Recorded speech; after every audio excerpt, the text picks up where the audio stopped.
Halo semuanya, apa kabarkah kalian saat ini? Ya, saya harap kalian semua dalam keadaan yang senantiasa baik-baik saja. Sudah beberapa minggu saya nggak pernah membuat pembahasan manga One Piece. Dan karena sekarang manga One Piece chapter ke-1000-nya telah rilis, maka seperti biasa saya akan membuat pembahasannya. Pada awalnya, perjalanan Luffy untuk menuju ke tempat Kaido memang penuh dengan hambatan. Lantaran di sepanjang perjalanannya dia selalu saja dihadang oleh para anggota bajak laut binatang buas. Akan tetapi keberuntungan Luffy mulai terlihat sejak dia dibantu oleh para samurai dari penjara Udon ketika dirinya dibuatkan sebuah tangga darurat. Lantaran sejak saat itu Luffy tidak lagi harus bertarung untuk menuju ke lantai teratas. Bahkan di chapter ini pun juga tidak ada lagi hambatan bagi Luffy. Karena anak buah Kaido di sepanjang jalan telah dibersihkan oleh para Sukuming, anggota Nekomamushi serta Inuarashi. Namun lucunya di chapter ini kebiasaan Luffy kambuh lagi, yaitu dia yang suka merubah nama orang dengan sesuka hati. Sebab ketika bertemu dengan Sicilian, Luffy malah memanggilnya Shishimamushi, nama gabungan dari Sicilian dengan Nekomamushi. Padahal Sicilian adalah anak buah Inuarashi. Tapi Luffy malah menggabungkan nama Sicilian dengan nama Nekomamushi. Dan meskipun Sicilian mengingatkan nama aslinya, Luffy malah dengan santainya menjawab kalau dia tidak lupa. Yang itu berarti Kapten Bajak Laut Topi Jerami ini bukannya lupa dengan nama-nama orang. Cuma dia suka saja memanggil nama orang lain sesuka hatinya. Sedangkan di sisi lain pertarungan antara Marco dengan King serta Queen masih terus berlanjut.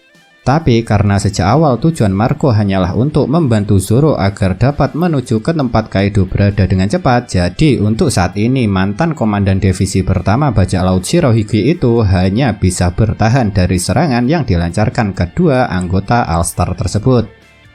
Tapi meski pertarungan Marco dengan King dan Queen ini cuma ada satu lembar, masih ada dua hal yang sangat menarik perhatian saya. Yang pertama ialah leher Queen ketika dalam bentuk Brachiosaurusnya. Coba saja kalian perhatikan, saat dia menyerang Marco, leher milik Queen tampak seperti robot yang bisa menjadi lebih panjang.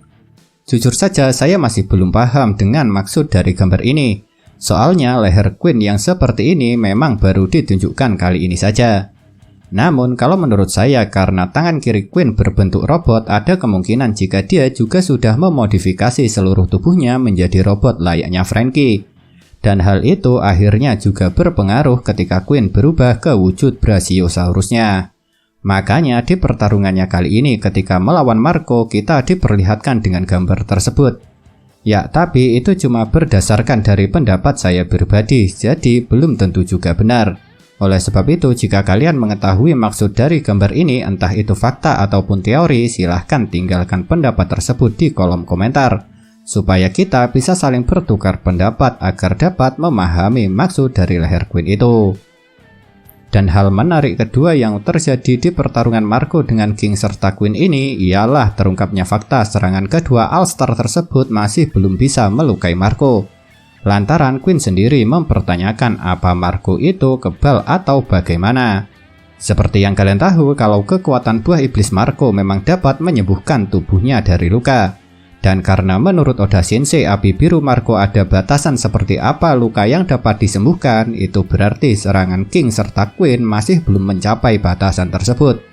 Makanya Queen sampai mempertanyakan kekuatan Marco karena serangannya sama sekali tidak mempan.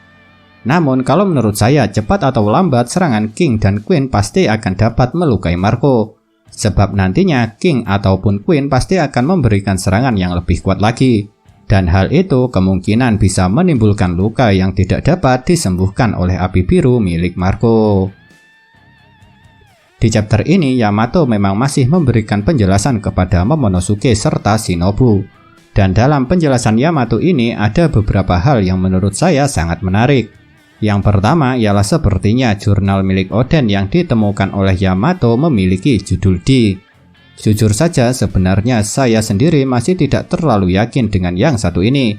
Karena percakapan Momo dengan Yamato kalau menurut saya memang masih kurang jelas. Tapi yang pasti pada chapter ini jurnal peninggalan Oden itu dikembalikan kepada Momonosuke. Dan hal itu kalau menurut saya sangatlah wajar. Soalnya bagaimanapun Momo adalah putra Oden. Jadinya yang paling berhak atas jurnal tersebut pastinya adalah Momonosuke.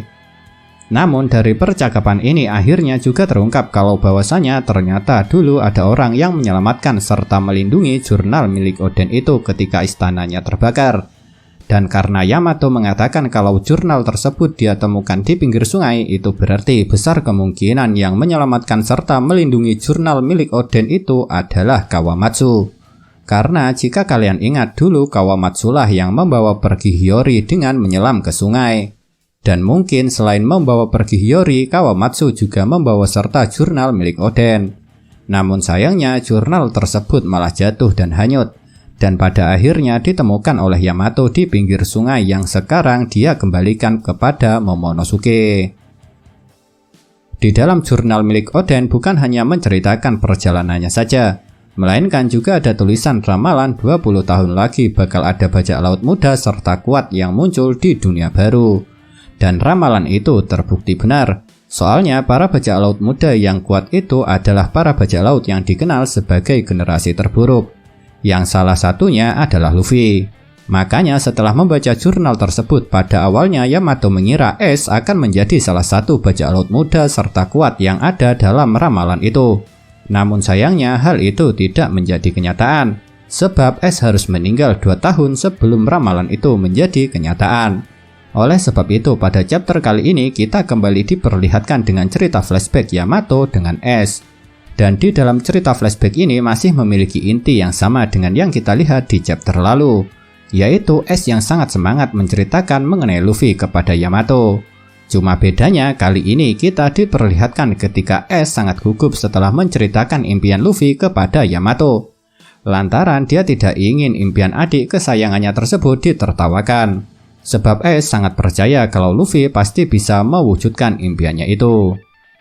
Tentu saja ketika Yamato mendengar impian Luffy yang diceritakan oleh Ace membuat dia sangat terkejut. Tapi dia tidak akan pernah menertawakan impian Luffy. Karena dari jurnal peninggalan Oden, sang Raja Bajak Laut Roger dulu juga mengatakan hal yang sama seperti Luffy. Dan pastinya kalian sudah bisa menebak apa kata-kata itu. Yaitu adalah aku akan menjadi Raja Bajak Laut. Makanya setelah mendengar cerita Ace, Yamato bukannya menertawakannya, melainkan dia malah menangis setelah mendengarnya. Lantaran kata-kata Luffy yang diceritakan oleh Ace sama dengan apa yang pernah dikatakan oleh Roger di dalam jurnal milik Oden. Cuma sayangnya saat itu Yamato tidak bilang kalau yang memiliki kata-kata sama dengan Luffy itu adalah Roger. Jadinya Ace tidak tahu kalau orang besar yang dimaksud oleh Yamato itu adalah ayah kandungnya sendiri. Makanya Ace sampai mengatakan kalau dia ingin mengajak Luffy minum dengan Roger. Dan satu hal lagi, di cerita flashback ini akhirnya juga terungkap kalau orang pertama yang membuatkan Fever Card bagi Ace adalah Yamato. Karena ketika pertama kali Ace mendapatkannya, dia tidak tahu apa itu Fever Card. Dan besar kemungkinan Fever Card yang Ace berikan kepada Luffy dulu adalah Fever Card yang dibuatkan oleh Yamato itu. Sebab sebelum Ace pergi, Yamato juga mengatakan agar memberikan sebagian Fever Card tersebut kepada orang yang ingin dia temui lagi. Setelah cukup lama menunggu, akhirnya di chapter ini Luffy sudah sampai di tempat Kaido berada. Dan ternyata Luffy malah menjadi orang terakhir yang tiba ke tempat itu. Sebab Kid, Killer, Law, dan Zoro sudah terlebih dulu sampai. Akan tetapi yang mengejutkannya meskipun di hadapannya ada 2 orang kaisar dunia baru yaitu Kaido dan Big Mom, perhatian Luffy malah tidak tertuju pada 2 orang tersebut. Lantaran dia lebih memperhatikan serta memperdulikan kelompok Akazaya Nine yang semuanya telah tumbang. Dan yang lebih menariknya lagi, walaupun diejek oleh Kaido dan Big Mom, Luffy sama sekali tidak peduli dan terus berjalan santai melewati kedua kaisar dunia baru itu. Jujur saja, kejadian di mana Luffy berjalan melewati Big Mom serta Kaido ini sangat menarik perhatian saya.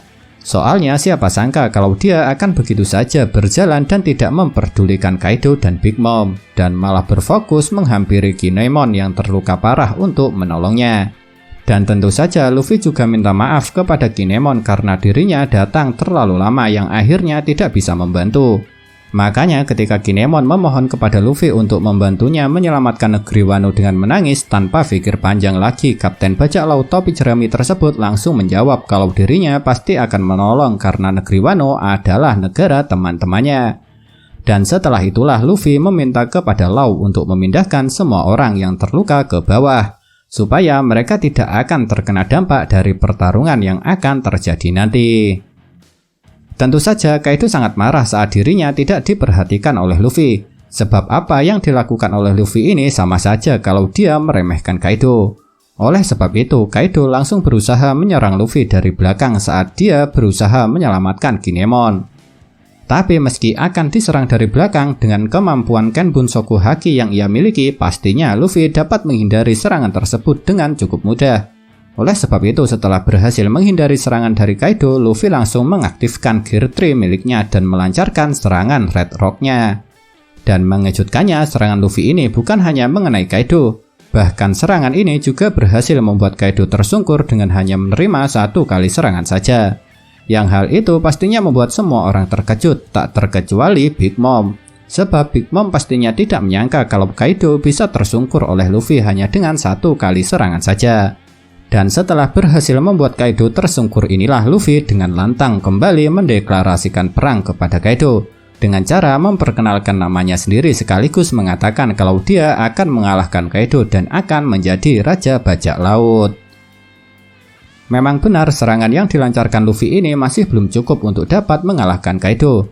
Tapi paling tidak serangan pembuka ini telah mampu membuat Kaido terkejut dengan perkembangan kekuatan Luffy. Namun bukan tanpa alasan kenapa Luffy bisa menjadi semakin kuat. Lantaran selain dia semakin kuat karena berlatih di penjara udon, Luffy juga semakin kuat karena perasaannya yang ingin menghapuskan kesedihan teman-temannya yang ada di negeri Wano. Soalnya sebelum melancarkan serangan Red Rock-nya, Luffy memang ditunjukkan mengingat kesedihan dari teman-temannya yang ada di Wano. Akan seperti apakah sengitnya pertarungan antara Luffy dengan Kaido ini? Apakah nanti masih bakal ada bantuan yang datang ke Wano seperti aliansi Luffy atau Marine? Dan kira-kira siapakah orang yang akan melawan Big Mom ketika Luffy bertarung dengan Kaido? Ya, jika kita semakin banyak bertanya, maka akan membuat kita semakin penasaran. Dan satu-satunya cara untuk menghilangkan rasa penasaran tersebut adalah dengan menunggu kelanjutan jalan cerita manga One Piece chapter selanjutnya. Makanya kita sudahi saja pembahasan kali ini supaya tidak timbul pertanyaan semakin banyak. Nah, itulah yang dapat saya bahas mengenai manga One Piece chapter ke-1000 ini. Kalau menurut kalian kejadian manakah yang paling menarik? Tinggalkan komentar kalian ya.